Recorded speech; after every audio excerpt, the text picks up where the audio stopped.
Welcome back, YouTube land. I'm Jason, and welcome to the channel.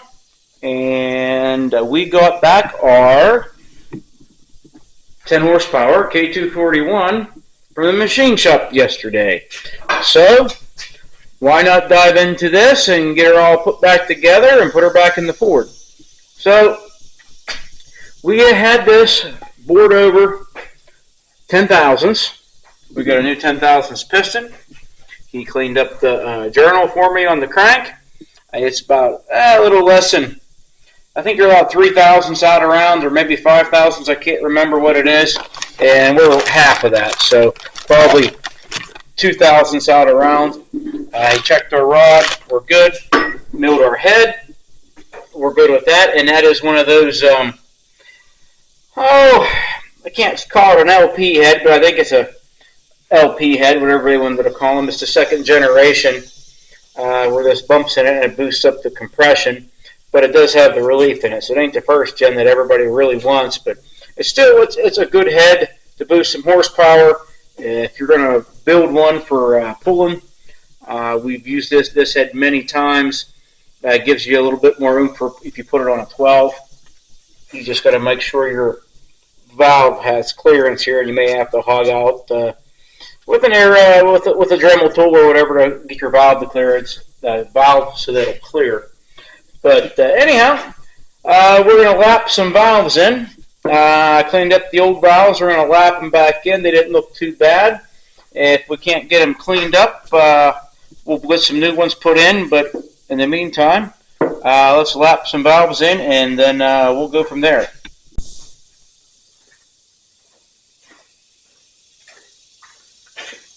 Okay, if we were building if the valve seats were bad, I'd have had them recut and put new valves in it. But this engine was good. Prior to that, I just knew it needed bored out. It was a little out, and I wanted the crankshaft checked. So what we do, I take a little bit of valve grinding compound, and I always do the intake first because it never really is the issue. It's always the exhaust. And if you can see that, I got a nice little ring around here to begin with, so it ain't going to take much to lap this guy in. I always do it with no camshaft. I do it on a bare block. This way, when I'm ready to assemble, I can assemble. So you get your valve lapping tool. It's a suction cup.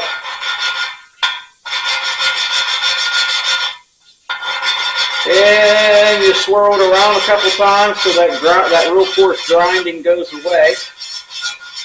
So you can feel it smoothing out. Now, to do a really good professional valve job on this engine, especially when I did the many pulling engines and everything else, is you'd want to recut that valve seat, put new valves in it, and all that. And I also port and polish them. Three-way angle valve job, the whole works. But for this guy, for mowing grass, this is just going to be just fine for a stock. So if you can see on here, I got a nice even grind all the way around on that intake. So I know this one's going to be good. And you may have to do this several times to make sure you get the right consistency you want. You want it very, very, I can't say perfect, but you're going to want where you don't see any flaws, any marks, or anything on the valve or your actual seat. And go from there, because remember, you're sealing air, so it has to be tight. So you want it real good. You do not want to skip anything in this part of the build. And if you have a problem, like this is, it goes down in there, but it's a little sticky, you can always take a 5/16 drill bit and go in by hand, and that'll clean that right up. Because remember, you get carbon on there on the exhaust side. The intake, you don't. But I spray a little bit of Pro Oil down in there and see if that cleans it up. If not, then I'll get a drill bit. That went in there. Get a drill bit. See, it's a little too tight, but I can't get the valve to spin. Ah, there it is. So again,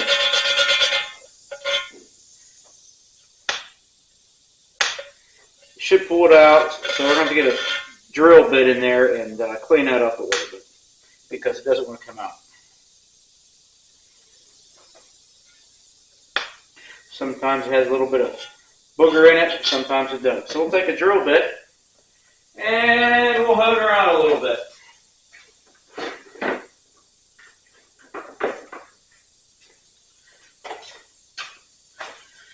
.5/16. See if you can feel it. Now I just twist it in by hand because it's carbon, and those are brass valve guides. So we don't want to. I don't want to get all crazy. And I guess you could get a file or a whatever other tool you want to get in there. But all it is you get a little bit of carbon buildup in there, and maybe a little bit of burnt oil and stuff and everything else that you've got bad rings. And I'll just put a new valve if that seat doesn't clean up. Because you don't want to go through all this work and then the exhaust valve leaks. Hard to start, doesn't run good. So, and there's some more tricks and tips to building a high-performance pulling engine. You get your fancy Dremel tool or a die grinder, whatever you prefer. And you're going to want to flush these out and make them smooth.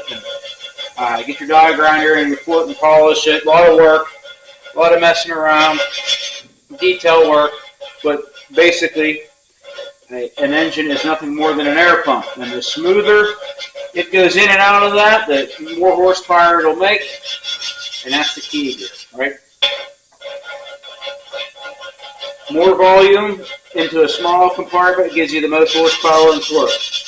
And I've built plenty of these Kohler engines for stock and performance many times over the years.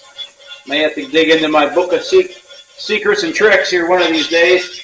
I want to build a 16 horsepower pulling tractor one of these days.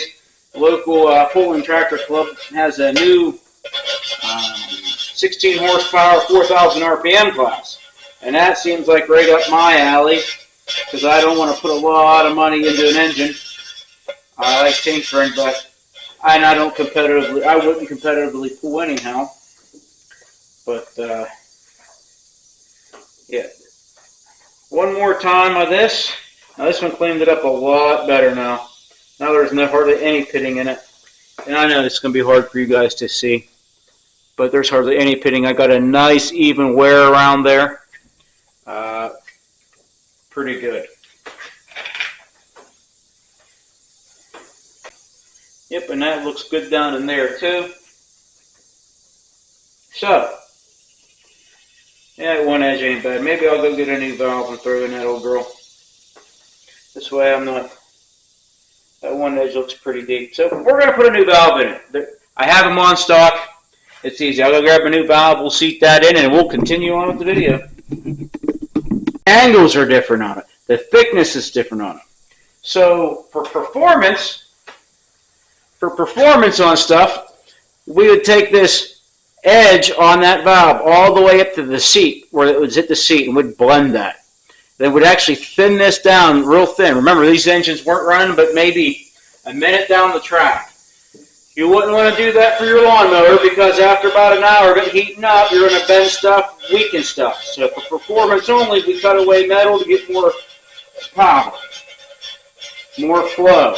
The more I can get in there and the more I can compress, the more power we make. I'm not a professional high-performance engine builder by any means. I just been doing it enough to pass it along. Now, when you have a brand new valve, it goes really easy. So if we're going to rebuild one, you're unsure, just put a new valve in it. Don't waste your time. Now that thing is nice and clean and pretty and ready to go. So both valves are ready to go. This one's going in the scrap hopper. Alrighty, so being that that's done, we're going to continue on this build. I'll go from there, so just bear with me a little bit. I'm going to just put her on the old fast forward track. I'll slow down, and if it's an important detail, we'll go through when we install the crank and the rod and all that stuff, and then we'll do another fast speed to get through the videos. We'll do fast forward play on it, so you ain't so bored, because it takes a while to build one of these, and we don't need anybody bored. Anyhow, we've got plenty of things to do. So, all right, folks, stay tuned. We'll get this beast put back together. Okay, so I have this handy-dandy bench vise engine holder hickey thing. Now, yes, I got great terminology for this stuff. So if you look way down here, where my finger is, this pin, that's where your governor gear goes. So the first thing about any Kohler engine, that part is the last one to come out and tear it apart, and the very first part you put in. Now, we're going to put that dooflookie in there, and we're going to see if we can't get the camera down in there to look. But it's going to be all fuzzy-wuzzy, but we'll do our best. So we got all of our parts. Got them all cleaned up. Now, this guy goes in like so, like this. This goes on there. Then the governor gear, see the little dimple here? I don't know, maybe you can't. This camera's, I gotta get a better camera. So there's a dimple there. Well, this little guy here rides on that. And that works as, that's your governor. So, the parts. So what happens is this guy, as he spins, see these weights? Centrifugal force pushes these weights out, right? So as it pushes them weights out, it pushes this pin out. Now watch, this pin goes in when the weights are in. See? When the weights come out, the pin comes out. So, that rides against this dooflicker. This comes out through the side of the block there with this brass nut. And then, over here, this attaches to your governor arm assembly, right? We all seen this on the outside. And here's where your throttle hooks up, whole 9 yards. So, this is the top where your carburetor goes. So, as the engine over revs, them weights come out, pushes up against that rod, pushes it against the governor arm, and closes your throttle, right? And these weights are, I guess I would say, engineered for that. Now, could you get different weights or shave some off to get more RPMs? Absolutely. But if you're going to build a pulling engine, you'd probably eliminate this plastic gear and look for a cast iron gear. I've had luck with 4,000 and under stock classes with the plastic gear, no problem. But when we ran unlimited RPMs, well, heck, that thing wasn't even in there to begin with. We didn't even run a governor inside. So, regardless, we're going to put that bad boy in. Okay, let's dive into this camshaft and we'll explain some things. Now we got our camshaft all cleaned up. All of my lobes look nice and pretty. Now, all Kohler camshafts, this is, like I said, a K-241, but this camshaft is identical in the 10, 12, and 14 horsepowers, and 16s actually, believe it or not. So, camshafts are all the same.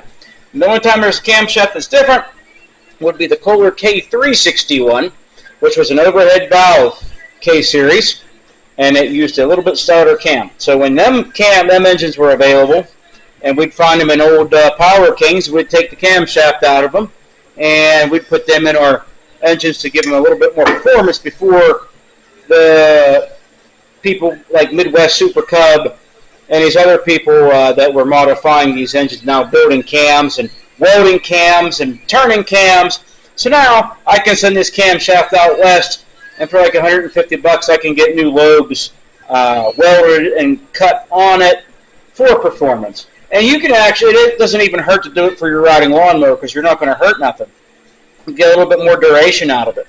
But anyhow, besides the performance, this mechanical centrifugal weight system on this, again, is for your automatic compression release on a Kohler. Automatic compression release, right?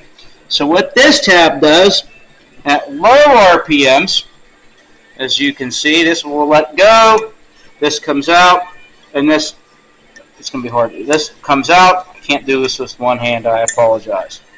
And this tab, ever so you can see, ever so slightly lifts up. Now I have a little bit of a wear on that. I'm going to file. Hold on, there we go. There's a little bit of wear mark on this. I'm going to file it down before I install it, clean it up with some memory cloth. And what that does is that pushes up on your valve so you can have compression release. That's why it's so easy to start these engines. They have automatic compression releases in them. That's that. And that's sort of adjustable. You don't want to get too crazy because it's this cast. You can break it, but you can pry this tab up so it hits. I don't know if you can see that. You can turn the light around here. So you can see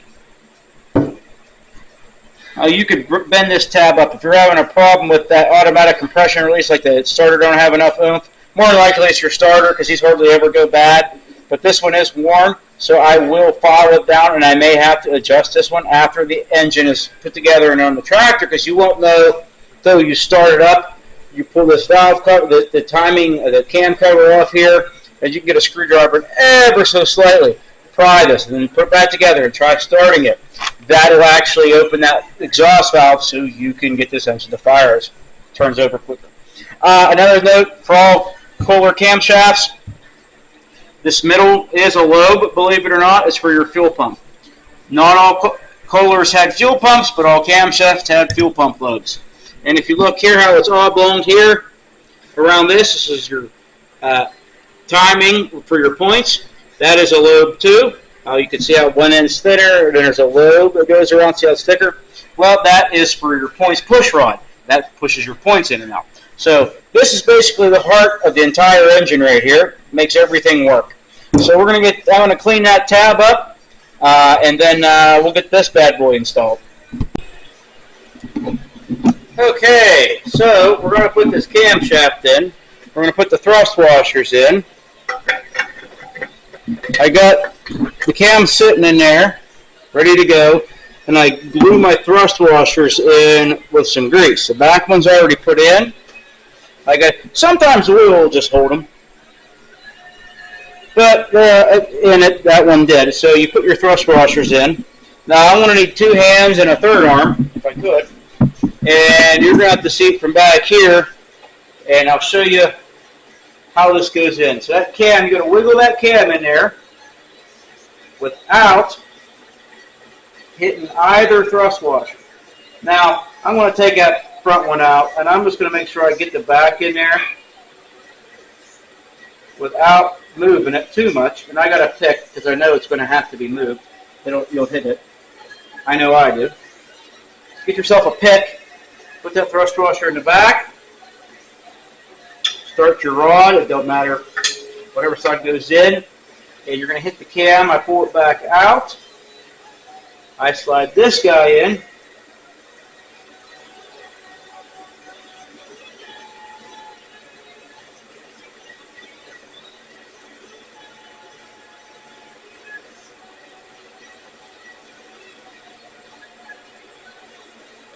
In between, and you'll know when you're right because the rod will go in.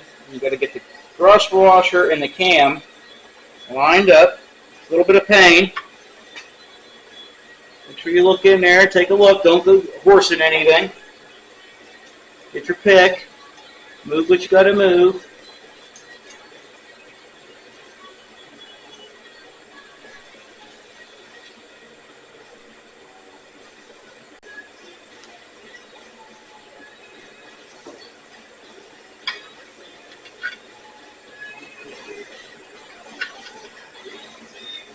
It'll take it a little bit. It's a pain in the butt. There we go. All right. Luck. Needs lots of luck. Maybe they call it experience. I don't know. So same thing with the back. Now your thrust washer's in line. Line it up. Push it in with your hand. Wiggle your cam. Make sure you're all good. Give it a little, hold it on to it. Get a little bit of tap. And it'll make sure you're good.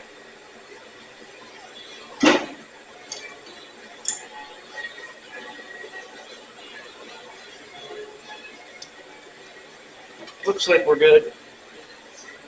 I don't get too crazy. Back it back out a little bit. I don't want to ruin that thrust washer.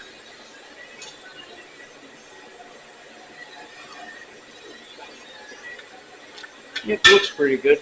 Probably some at home.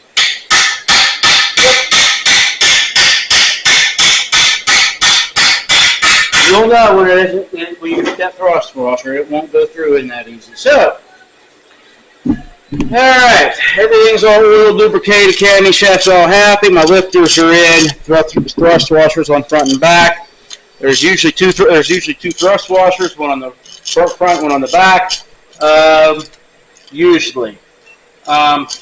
There may be one, engine says there's only one, but I can't think. If it would be one, it'd probably be on the back side where the crank is. That's where you're going to have all your pressure. So it should have two. It should have two. One on either side, and they are a bugger. But it's easier to start the glue the back one with grease. After you get it started, you could slide the other thrust washer in the front while you got room, because your finger can't get your fingers in there. All right, on to the crank. Okay, we do things nice because we do it twice. Now my camshaft has to come out. Why does it have to come out? Some dum-dum forgot to put the back crank bearing in first. Yeah. So I'm going to pull this apart off camera, put that bearing in, and then we'll get back to that crankshaft.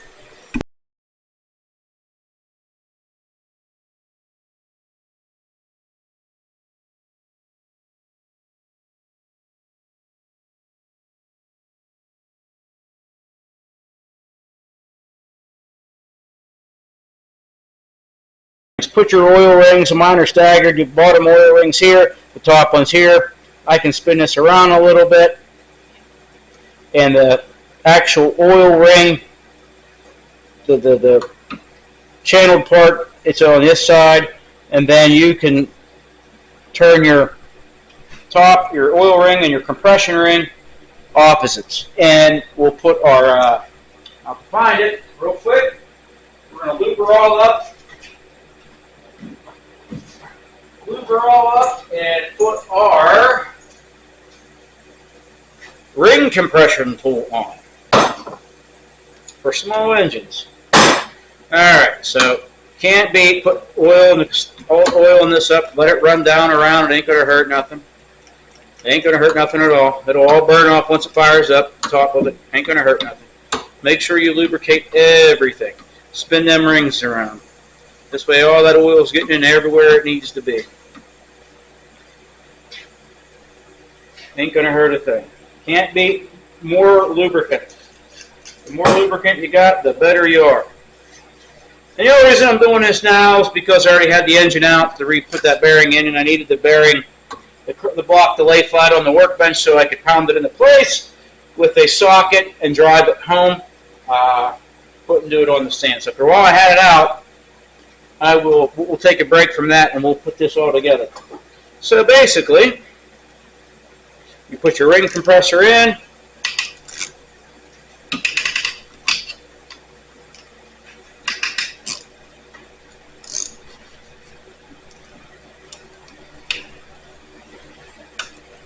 I'm going to be honest with you, this one's a little big for a 10, but it made it. It made it. So, got that going on there. We'll set this aside. But there you can see what a spring compressor looks like. I don't know who makes these. I've had this probably for 30 years, if not longer. Had that for a long time. Rebuilt a lot of engines with that over. Went through the garage fire, unhurt. Put her back. So we're going to put this engine, the block back in there. We're going to get that crank installed.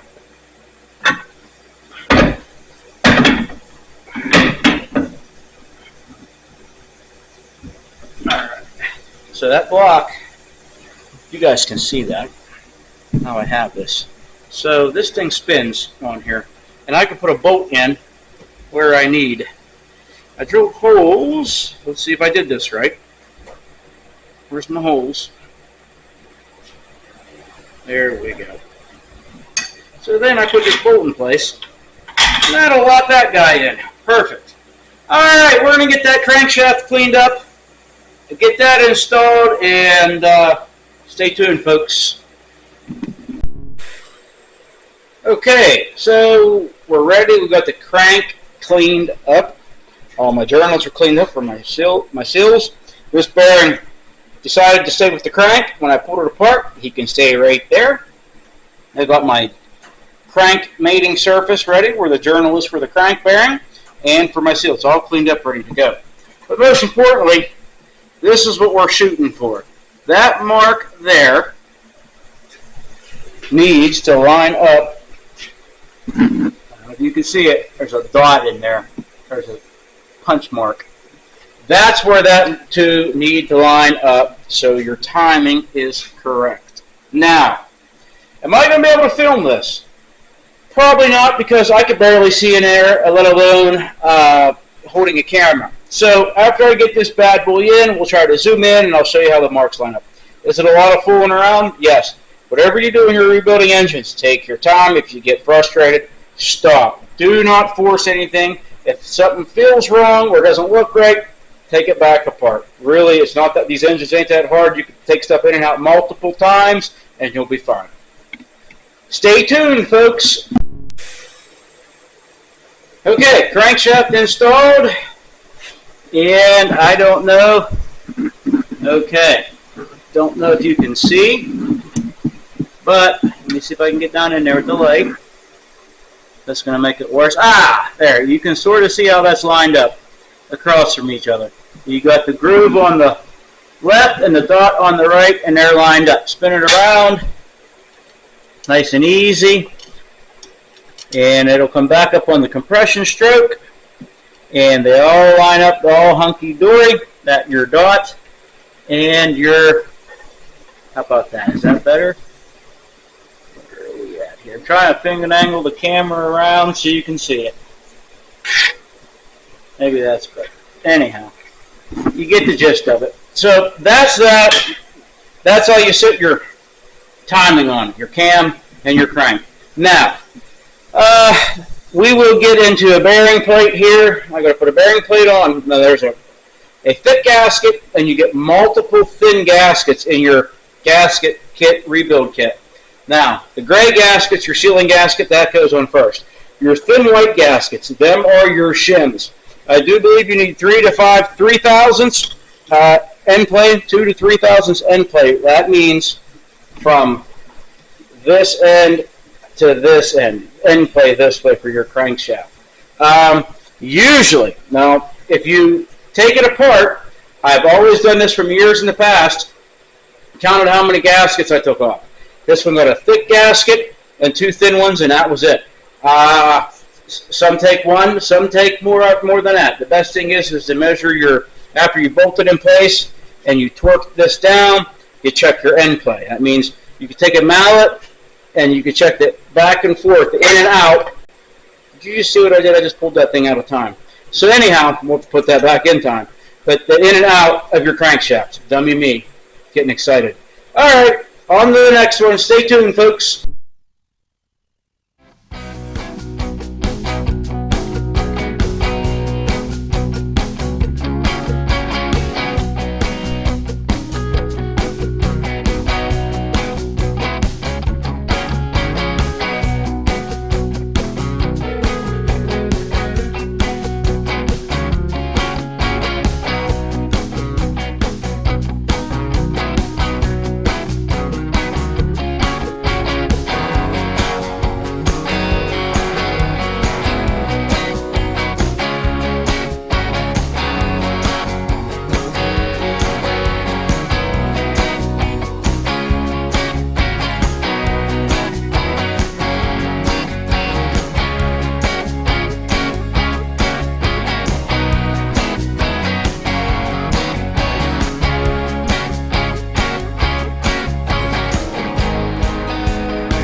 Okay, well, I didn't turn the volume on, so with that last little bit, just realized the microphone wasn't on. So, anyhow, it's 22 foot-pounds for your connecting rod. We'll go down underneath here. We've seen that. It's 22 foot-pounds So you've seen the video without no audio. Sorry about that, folks. Anyhow, torqued it and get the spinny. Everything looks good. I can't spin it because my hands are greasy and I don't have the nut back on. So, and with new rings and everything, they are a little bit tight to spin around. So I'll put the nut back on, and now I'll spin it a few more times, get it all broke in, put the valves back in, put the head gasket on, torque the cylinder, and we're good to go. I'm not going to get crazy with the details of putting in the gaskets and cover and everything else. You've seen me do that several times in other videos. It ain't that hard to put gaskets and covers back on. Nothing. This would be where your fuel pump would go. Your mechanical fuel pump with the lever would go, if you had one. Other than that, we're going to continue on with this little project and keep you posted. Stay tuned. Okay, so valves are in. I do got to set the lash yet. I do remember, I think the exhaust is around 9 thousandths, and I think I want the intake around 15 thousandths, or 17 thousandths, but we'll get to that. And I didn't record, well, how you adjust your lash. Is a 7/16 top bolt, and there's a flat on the lifter that you hold a 1/2 inch wrench on. So, being in the engine, you can't see it all that great. How I put them valves in. So, here's your valve, and here's your keepers. Here's the groove. Hold on here. Where am I at? Sorry. Okay, here's your valve, and here's your keepers. Keepers got the little groove on them. They sit right down on that valve. And then your retainer on your spring, I don't know if I explained this in the last video. Here's your retainer. Both keepers sit on there. This comes down in there. It's coned. It holds your valves. These little guys lock into there. They lock into here, and in turn lock it into there. The valves have been like this for a long time. Very good idea. Works really good. No issues. So what I do is I dab grease on the inside of these, and then on a screwdriver, but I had a little screwdriver, take a little screwdriver, put grease on it, or a pick, and then you can hold it. The grease will hold the keeper onto the pick while you work it in there, because your valve spring compressor, as in the last video when we tore this apart, and I showed you how to disassemble it, it's basically the reverse order. So, same thing, valve spring compressor, put your keepers in, and wind out your, loosen your valve spring compressor. Then the retainer, bottom spring retainer comes down over your keepers. Again, your spring, your retainer, and then your two keepers. I hope I explained that well, how that works. If I can do it, anybody can do it. So we're going to adjust the valves. And we're going to put the alternator back on as well, and get this thing wrapped up. This video is a lot longer than I figured it was going to be, even if I do shortcuts and fast forwarding. So I'm about done for the day anyhow in the garage. Just getting hot. I'm ready to go jump in the pool, go get some dinner and all that jazz. So we're going to leave it go for this one, and we'll continue this video onward. All right, guys, stay tuned to the second part of rebuilding this K-241 for the Ford 100. Thanks.